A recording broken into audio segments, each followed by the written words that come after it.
Yo, what is up, guys? And as you could tell, my last video got taken down by YouTube. Fuck YouTube. But hey, let's start it up again with another video. So take it away, Cal.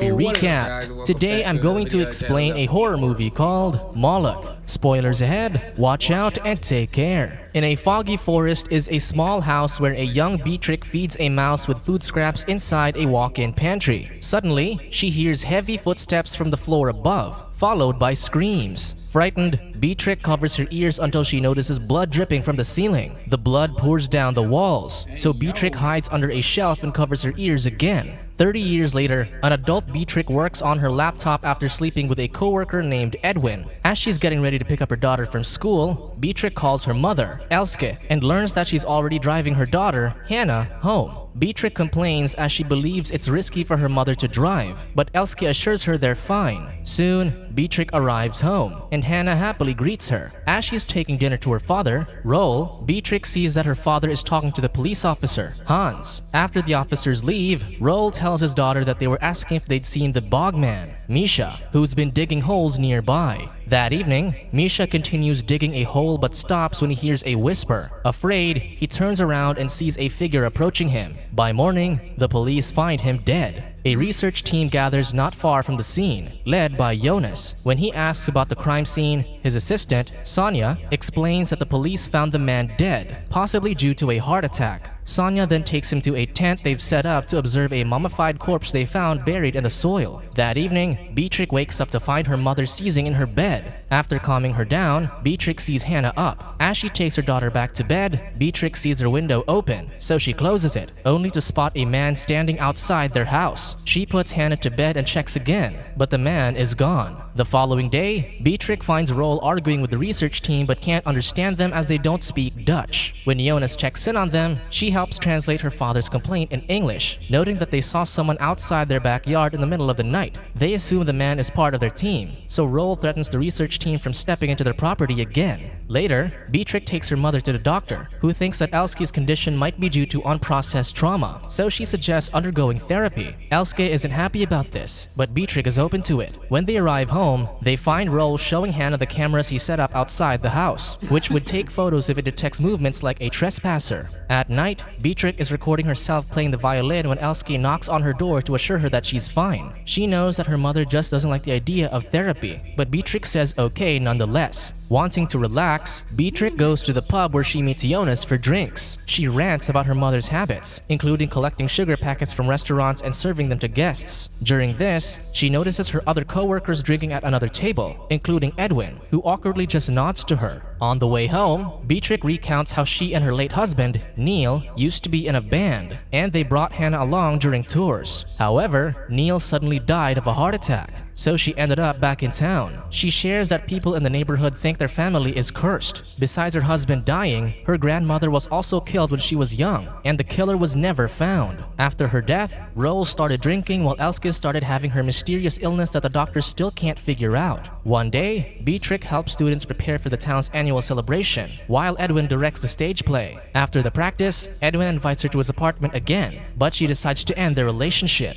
As Beatrix puts Hannah to bed that evening, the girl asks for bedtime stories. She adds that she wants her mother to keep reading her to sleep forever, even when she's older. Beatrix smiles at the thought. Afterward, Beatrix finds Roel outside, watching their backyard for intruders. She advises him to go back inside as it's freezing, but he insists. Beatrix returns to the house and, to her surprise, finds the same man from before in their kitchen. Radu apologizes to her as he drank some of their milk. Seeing a knife next to him, Beatrix slowly backs away then goes to Elske. However, Radu approaches them, crying. The two slowly go up their stairs as the man keeps apologizing, saying that someone is making him do this. He suddenly grabs Elske and pulls her down.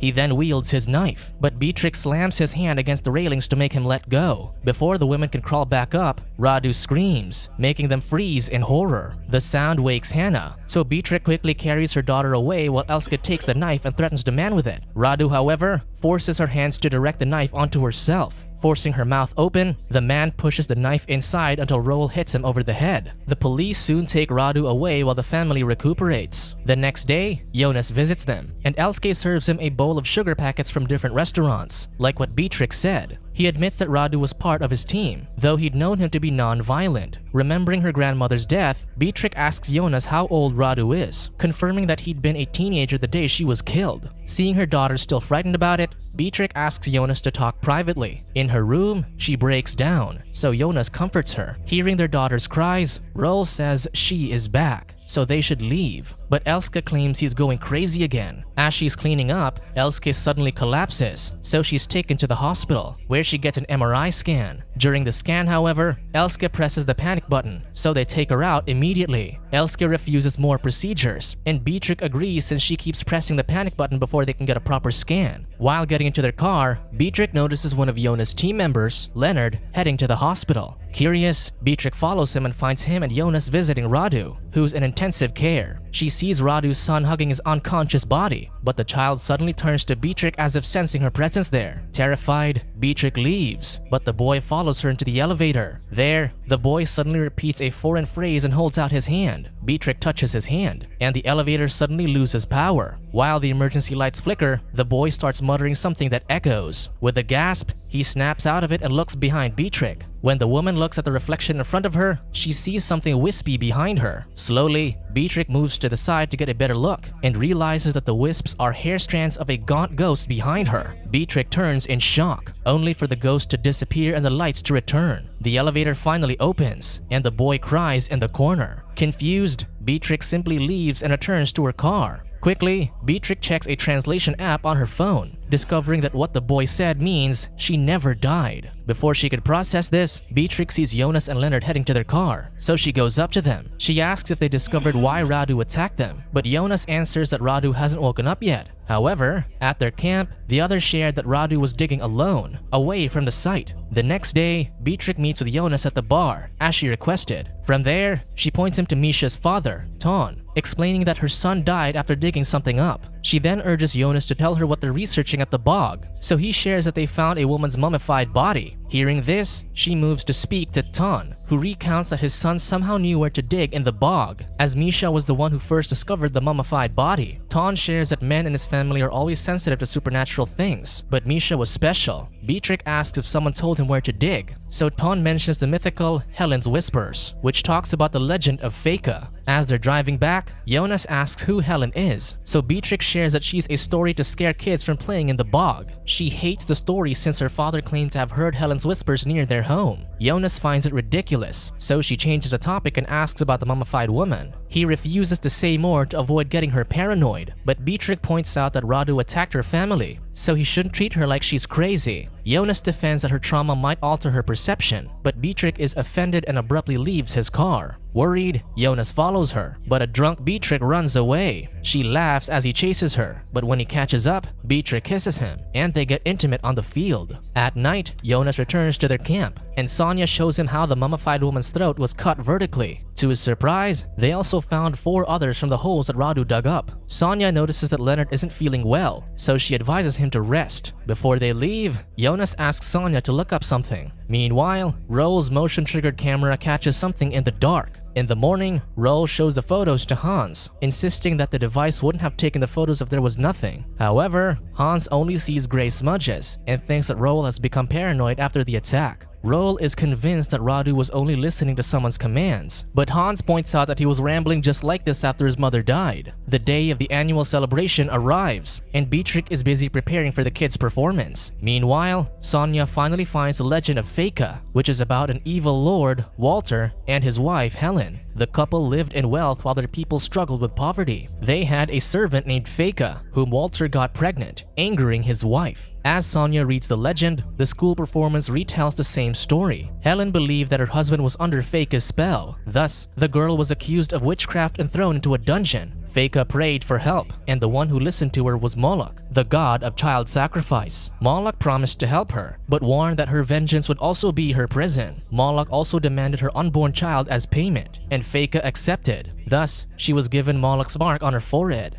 As Beatrix watches the children's performance where Hannah portrays Feka, she finds Hannah's old drawing on the floor, which looks like the ghost from the hospital. Sonia continues that on Feka's trial, she freed herself and cut her throat vertically. This caused Helen's soul to be taken while Feka possessed her body, becoming the Lord's wife. During her reign, the town became more prosperous. Therefore, the town continues celebrating Feka as a beacon of light. People believe that Helen's spirit still roams the bog since then, seeking vengeance. Given how the mummified women also had their throats slit the same way, Jonas starts to wonder about these stories. After the performance, Beatrix finds her daughter and asks her about the drawing. Hannah claims that she made it up, but Beatrix remains nervous. While driving home, they find Roel working on something in the forest, having missed his granddaughter's performance. Still, Roel continues setting up a wire with a bell attached to it. After dropping off Hannah at home, Beatrix visits Tawn to ask for help, believing that her daughter is also getting affected by the strange events. Tawn thinks that, like his family, Beatrix and Hannah are also sensitive to vibrations around them. He tells her it's better to ignore what they sense, but sometimes these vibrations are warnings. Tawn teaches her how to focus on the vibrations to translate them better. As she listens to him tapping, Beatrix falls into a trance and finds herself back at the night of her grandmother's death. As she's looking at a family photo, young Beatrix sees a reflection of her grandmother's body with her throat slit vertically. Beatrix snaps out of the trance and sees Tawn troubled. Looking behind her, Beatrix sees that his fishes have suddenly died. Later that evening, Sonia finds Beatrix looking into their files at their camp. Hearing that Jonas isn't there, she asks Sonia about the mummified bodies they found, who were all women from different eras. Sonia confirms that this is true, and Beatrix assumes that the women were all related. Meanwhile, Leonard roams in the woods, triggering the bell that Roel placed. The older man tasers him before he can approach their house and ties his hands, but Roel hears whispers behind him. Soon, Beatrix returns home and tells her mother to start packing so they can leave. She tells her about the bodies found in the bog that were killed the same way Feka killed herself. She insists that someone sacrificed those women, like how they killed her grandmother. Outside, Roel searches the woods, hearing the bells around him. As he checks the darkness, figures in white approach him. Roel shines a light on one of the women and cries upon seeing Elska among them. The women start whispering, and suddenly, the weeping Roel turns stoic.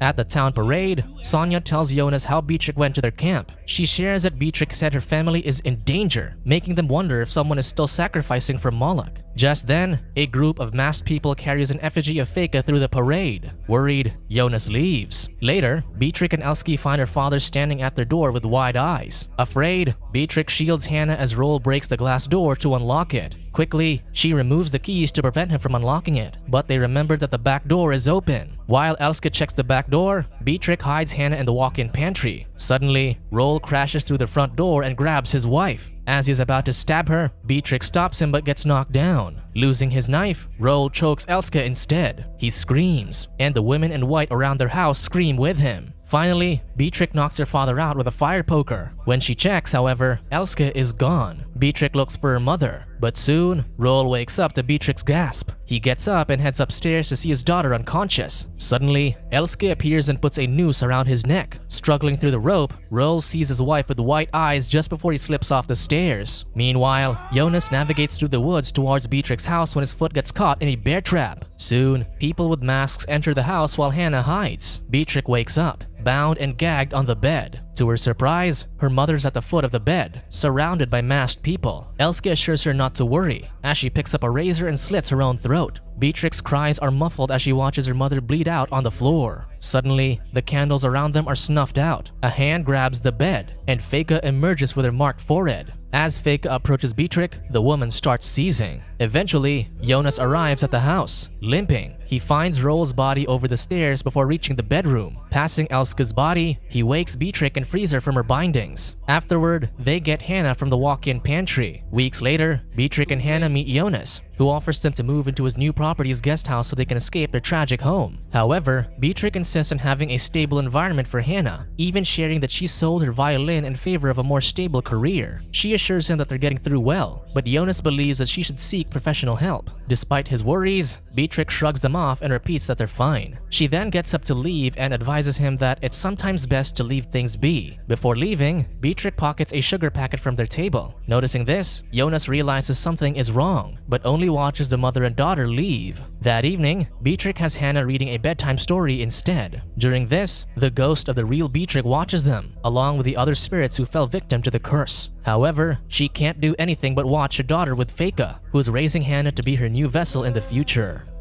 Subscribe to watch more videos like this. Turn on notifications. And leave a like, it really helps the channel.